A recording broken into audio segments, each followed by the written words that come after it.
तालाब के किनारे धीरे धीरे चल रहा था। उसकी नजरें पानी में तैरती मछलियों पर थीं।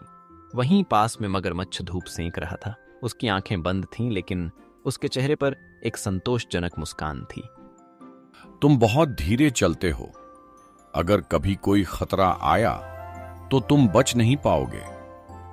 मगरमच्छ ने कहा। कछुआ मुस्कुराया और बोला, ताकत और तेजी ही सब कुछ नहीं होती, समझदारी और धैर्य भी बहुत जरूरी होते हैं।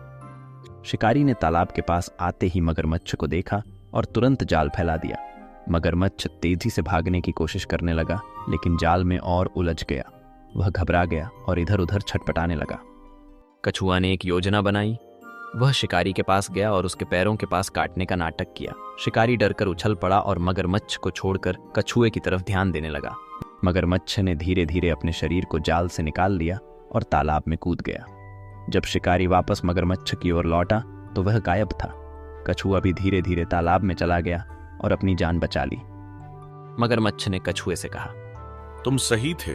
ताकत और तेजी ही सब कुछ नहीं होती, धैर्य और समझदारी से ही सच्ची जीत मिलती है। कछुआ ने मुस्कुराते हुए सर हिलाया और दोनों ने एक दूसरे की ओर देखा, जैसे वे एक नई समझ के साथ अपनी दोस्ती को फिर से संजो रहे हों।